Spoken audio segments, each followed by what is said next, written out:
Hi, I'm Peter Capaldi. I play the Doctor, and you're watching EMS Productions. Hi everyone, welcome along to the return of EMS Reviews, finally, where I review a Doctor Who episode pretty much every week, and I'm finally back to doing that. So today I have the first part of the Hellbent review. I decided to split it into two parts because it's quite long. And I should just explain that I filmed this about 3 months ago, and so it's quite old, my review of it now, but it's all relevant points. But I felt I need to add a little extra intro in because some of the stuff that I kind of say, intro outro kind of stuff, is a bit irrelevant now.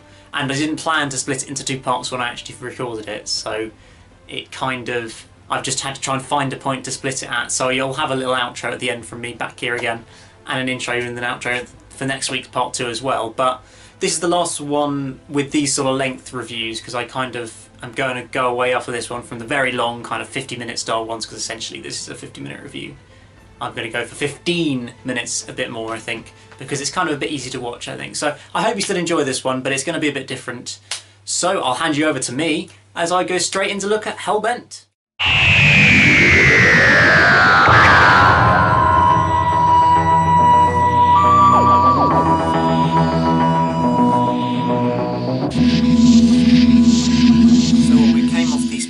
Episode that was Heaven Sent, one of the best ever, as I talked about last week. Check that out if you haven't seen it already, where it's basically just me gushing with praise for about 45 minutes. But if you like Heaven Sent, it's worth a watch, I'd say. So check that out if you missed that. And we come off it with the cliffhanger of revealing Gallifrey's back, the Doctor's back on Gallifrey and all this kind of thing. And so, what I remember from the time, there was very much a lot of hype around this episode. And in the week leading up to this, everybody was seriously hyped for it's Gallifrey back, this episode is going to be amazing, the trailers looked fantastic. And this is where I think one of the biggest problems comes with this episode, is that everybody went in with so many expectations of, oh, this is going to be an epic Gallifrey story, we're going to have a massive battle, the Doctor versus the Time Lords for a whole hour-long episode, this is going to be amazing. But it wasn't that. And I think more than anything, that's what put people off. That they had that expectation that it's going to be this epic Gallifrey story, but really it's a Clara story at the crux of it, this episode. It's not a Gallifrey story. And so I think that generally people are probably guilty of judging the episode on what they wanted it to be rather than what it actually is. Because what it actually is a great story and a great episode. But it's probably not the story that a lot of people were expecting when they watched it. And I think that's probably one of the biggest reasons why it's not necessarily so well liked as it could be. Obviously the ending has another part of that, but I think that's one of the biggest reasons that lots of people feel that Gallifrey should have been used better in this kind of thing. But that's just because they expected it to be used better, or what they believe to be used better. I think it's used great in this episode, and not over the top, not too little. I think it's worked very well. But I think that's just one of the main points to think about when you think about this episode is, are you judging it on what you want it to be or what it actually is? So as has been the style of pretty much the whole of this series, this episode picks up nowhere near where the cliffhanger left off from. It's completely separate, like each other cliffhanger this series. Always been a different place, separate from the actual cliffhanger itself. And we end up in the USA, in Nevada, which all seemed slightly random at the time, I remember. But then, of course, the Doctor goes into the diner, formerly of the Impossible Astronaut, I believe. Yeah, Impossible Astronaut with Amy and Rory and River. And there's Clara. And yeah, that makes a lot of sense at that time, that she's just become a waitress. And well, I'd seen the filming pictures of her in the waitress outfit, and then obviously the Doctor Who magazine cover as well, which seemed a bit stupid.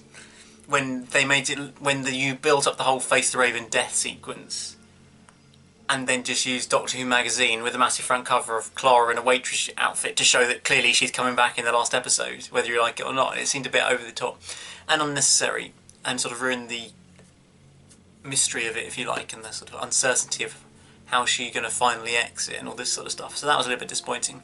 But in terms of waitress Clara, from all the pictures we saw, and everybody's theories was always, this is a Clara echo. Clara's already died, and this will just be an echo of Clara. And while that carried on through a lot of the episode, most of the episode, I think she was a Clara echo. And well, it all made perfect sense, and so it was a lovely twist at the end. We of course get some more lovely Peter Capaldi playing the guitar, which is always nice, and he was even sort of making Clara's theme canon, if you like, bringing it in within the story now. We're not just playing as background music, but it's actually part of sort of one of the episodes, so that was really nice to have that little bit in there, and it's a great sort of rendition of it, I think, on the guitar playing. And well, there's quite a bit of sort of guitar action in this episode, which is always great as far as I'm concerned. So we get the titles, and then we're back on Gallifrey with that spectacular shot, one of my favourites of the series, with the Doctor sort of walking across the like deserty bit with Gallifrey in the background. And I think that's such a spectacular shot. They really did such great CGI work on showing Gallifrey off and showing how spectacular it looked, I think, and it's really, really impressive. And it looks fairly similar to how it did sort of previously, but it's not identical because it has changed over time, and it's almost all a little bit darker and a little bit kind of representing sort of that they in a sort of darker times for the Time Lords, if you like. Although they've escaped, sort of somehow escaped the pocket universe, frozen, whatever you want to call it, that it's all still a bit sort of miserable around Gallifrey, if you like, particularly with Campy Rassilon, or Hammy Rassilon, doing his ruling Gallifrey, which is interesting, but I'll come to that a bit later. So we get that sort of nice shot of the Doctor and Gallifrey, and then he heads across to the barn, formerly of course Listen and Day of the Doctor, and he goes back there again because why not? It's nice continuity linking it in, that's all good for me, I'm liking that. And well, he heads in, and then we see the woman, this mysterious magical woman that we still have no idea who she is. I can't remember what the official line is on who she was. I can't remember what it was said. I think it was, well, obviously there's the woman in the End of Time who's basically the Doctor's mum. I'm sure RTD stated that it was meant to be the Doctor's mum, just all mysterious. So is this like a future incarnation of her who's become the Doctor's mum? Because I know she's credited just as the woman, like it was in the End of Time. So maybe they're the same characters, or maybe she's just some random woman, like the Doctor's carer from when he was young, or something like that. I don't know. It's hard to say really, but it's all nice sort of mystery and intrigue. And of course, Peter Capaldi in those first sort of 10-15 minutes on Gallifrey just says nothing, literally says no lines, until he says get off my planet about like 10 or 12 minutes into the episode. He says nothing, but he still completely owns the screen throughout. He doesn't have to say anything, just from his facial expressions and his actions he can completely sort of control and dominate the whole scene. So that's so great, a testament to him that he can pull that off without any lines needed. He can still pull off such these great scenes, and it is all really good stuff with sort of on Gallifrey and all this drawing a line and all the people that he's sort of trying to help out, if you like, all the sort of almost like the sort of what would you call it? The sort of poor people of Gallifrey. It's not really the right word. The sort of like working class or lower people of Gallifrey who are kind of left out in the sort of in the desert, in the slums, people who don't really matter anymore, have been dumped out there on their own to try and fend for themselves, and then the Doctor's coming there to help them all because he feels like it, I think. I don't quite know why he went there in particular. Well, he was obviously in the end he takes over Gallifrey basically because he's the Doctor, so he just can. But in terms of why he went to the barn, I guess he was trying to sort of, well, I guess he knew the time was going to come to sort of him, and so I guess he was just kind of chilling there, waiting for them to come over so he can just completely own them, really. I guess that must have been what he was doing. And what we had it a few times this series, Campy Performance of the Week, or Hammy Performance of the Week, and this week it goes to Donald Sumpter even, who plays Rassilon, of course, with his over-the-top sort of, I am Rassilon, the Redeemer and all this kind of stuff. Although it did slightly throw me. They didn't really make it very clear that he was Rassilon, and it wasn't until he said I am Rassilon that I actually realised the first time watching it that he was Rassilon. It would have kind of made it a bit, I think, although they said like Lord President, it still kind of threw me in initially because, well, I kind of forgotten about exactly who Rassilon was because we haven't seen any form of Rassilon since End of Time at the start of 2010, or New Year's Day 2010 even. So it's been quite some time since then. It was almost 6 years, wasn't it? Wow. And well, he comes back, and they kind of just sort of, if they just said Rassilon's name once when he kind of first came on screen, rather than saying Lord President, they could have said like Rassilon, Lord Rassilon, or something like that, President Rassilon, whatever you like. Just say the name Rassilon to make it a lot more clearer that he is Rassilon, because as he's a pretty major Time Lord, he's a pretty major character in the history of the show. and people need to be reminded of who he is and what he is and how long he's been around and how important he is. So just using his actual name would have been rather helpful, I think. But in terms of his actual performance, yeah, it's all a bit over the top, sort of going all out, unnecessary, angry, ragey Rassilon. There's a good name for him. With his sort of can't cope with the fact that the Doctor won't cooperate with him, and then he kind of just gets dumped out and left out on Gallifrey. Although apparently he's going to be sent off somewhere, but then there's nowhere to go because it's the end of the universe, pretty much. So there's not really anywhere to go. So I wonder when we'll get Rassilon back again. Who knows really? I guess maybe when the Gallifrey comes back again, we'll get him back. He'll come back, of course. It's Rassilon. He'll have to come back. He's been in it since like the 70s, so we'll see him again. Just wonder when. Who knows, really? But he was all right in this episode. I mean, he was a bit over the top performance, and he didn't really do very much other than tell them to kill the Doctor, and they didn't. And then he kind of just gives up and loses, really. So that's Rassilon. And one another returning sort of race, I guess you would call it, is the Sisterhood of Khan. They're back after their appearance in The Magician's Apprentice back at the start of the series, and Night of the Doctor, of course, plus the 70s.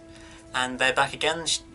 Obviously, Ohila's kind of like the only actual speaking member of the Sisterhood of Khan, the sort of main one, who they don't really do that much, frankly. They kind of just sit around and watch and shout, go a bit, and then she goes a bit, ooh, at the Doctor.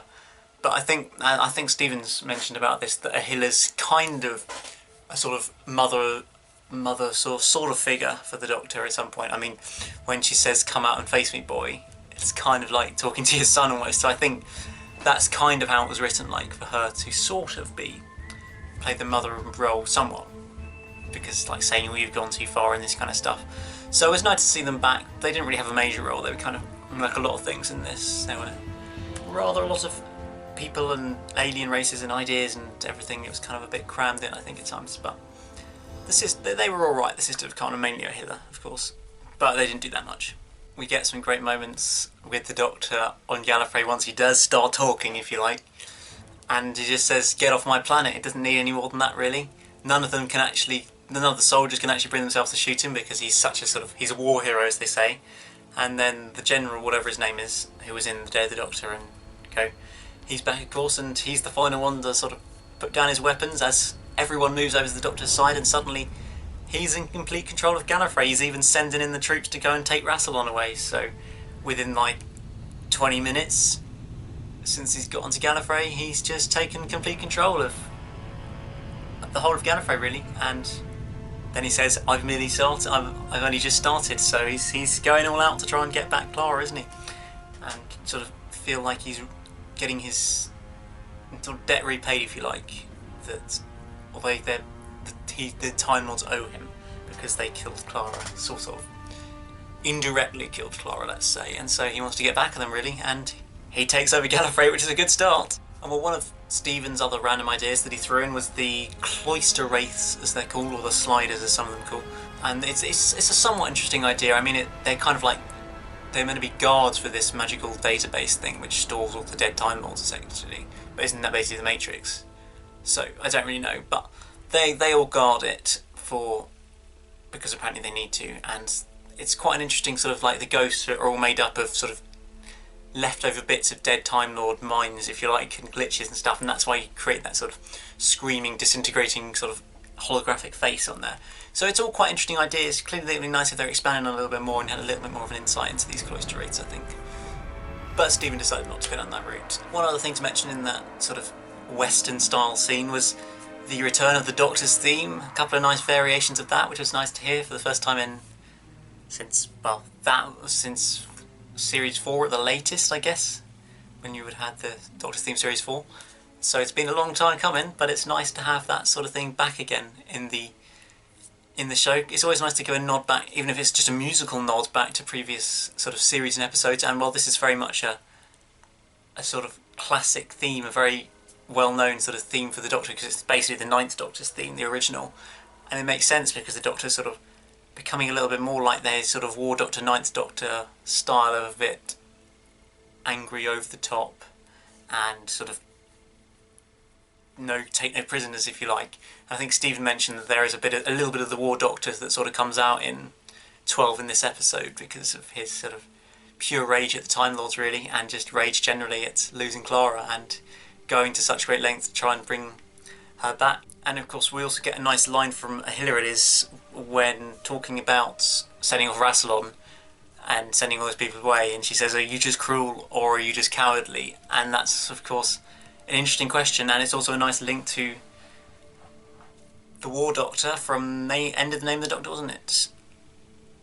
No, somewhere that, I know that's used like in the 60s or something, but it's used again somewhere. I'm sure it's with the War Doctor that it's used, and if I'm sure it is, it's another nice link back to the 12th Doctor and War Doctor sort of parallels in this episode, if you like. And we get yet more wishy-washy explanations of this hybrid creature and all this kind of stuff early on. Not the end bit yet, but earlier on they talk about it, like with the General, whatever his name is, of the Time Lords, and how this legend, all the prophecies say that there's going to be this hybrid creature that's going to kill 1 billion hearts to heal its own, which the Doctor, so it's all intriguing, but it never really quite reached the crescendo I would have liked. I'll mention that a bit more later on, but it was kind of a slightly underwhelming end to the hybrid arc, I think. And of course we get into the other sort of major part of the episode, which is bringing back Clara, the Doctor using the extraction chamber to pick up Clara from just when the Raven's about here, just about to go, or even there, just about to go into her, and she can just walk away. She ain't got a pulse, but whatever, she can just walk around and do whatever she likes until the Time Lords catch up with her, pretty much. And so, well, this is where the Doctor's not the Doctor, and I know Stephen mentioned this as well in the Doctor Who Extra on this, that the Doctor isn't really the Doctor for this episode. And I mentioned it in, I think, the Face the Raven review about how I don't think the Doctor's the Doctor through these last couple of episodes. And it sort of helps to make sense of this scene where the Doctor's sort of pure aim at this point, and everything is focused on just getting Clara out and getting Clara alive out. And so he's willing to do anything. So he's taking control of Gallifrey because he knows that's the way to get to the extraction chamber to get Clara back. And he just goes and kills a Time Lord. Straight up with a gun, shoots them. I know they regenerate, but they're still like killing them, really. The Doctor says, oh, it's just like having the flu or something, I think he said. And, well, try telling that to the 10th Doctor in the End of Time, that regeneration is just like having the flu. I mean, do you go all out rage and crying and emotion when you have the flu? So clearly he has some mixed opinions on regeneration, and depending on mood he's in. Sometimes he's all like, yeah, whatever, I don't care, it's just regeneration. But sometimes he can't cope, just can't cope at all.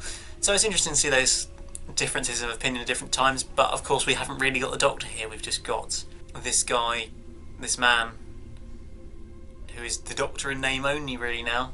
And well, as Clara mentioned, so I like that coat, the red velvet one. It was very Doctorish. But I can't be the Doctor all the time, and it's just another nod. And a little hint that he's not really the Doctor in this episode. He's a sort of, he's basically the War Doctor, near enough, for this episode, I think. And it's an interesting way of exploring it, and Peter pulls it off brilliantly. This angry and out of control almost man who's willing to do anything to get back the person that he loves.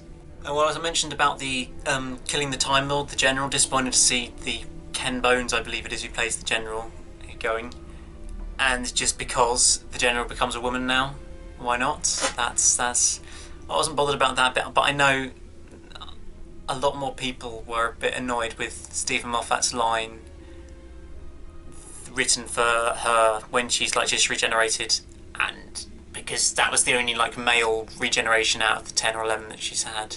That was the only male one, and she's like, oh, how do you cope with this much ego? And it's all just these, it's just unnecessary. Why do you need to make, that's not a funny joke. It's just an unnecessary line about women's thoughts about men and this kind of stuff that you just don't need to throw in, I think, really. So that was a bit silly of Stephen. It was nice to see the male to female regeneration, to finally see it on screen, and we can don't have to even have to think about clearly it's been made completely canon from Matt Smith's first scene, and Stephen Moffat's effectively first scene. It's been properly canon, but here you get the visual example of it to satisfy everybody. that it is actually a thing that happens, the Time Lords, if you if you were still sceptical about it. But we see it fairly clearly here. It's just disappointing that Stephen didn't write some great lines there, I think. Unnecessary lines. And we get down with the Doctor and Clara in the Cloisters, I believe they're just called. Of course, the Cloister wraiths kind of guard them, and you've got the Cloisters. So there is this sort of underground kind of like the basement or the sewers, maybe you could call it, where we get to the, what I like to call it, the pointless cameo sequence, where you get a Cyberman, a Weeping Angel, a Dalek, and it's just like, oh look, there's your favourite alien. Don't you remember your favourite villain there? Yeah, we put him in this episode, so get excited and be all happy about this episode because you saw a Dalek for all of 90 seconds. And it's all just unnecessary. I don't think that was needed. You didn't need to waste... This is one of the things that does frustrate me with Stephen sometimes, is these pointless cameos. When you need to give these aliens and monsters and villains a rest, it's just such a pointless exercise to chuck them in for a 90-second cameo. It just keeps them in your mind when you want them to feel properly fresh for the next time they come out. But when they've had pointless cameos in episodes, it's all just a bit unnecessary there. So was a little bit just kind of, why did we need that?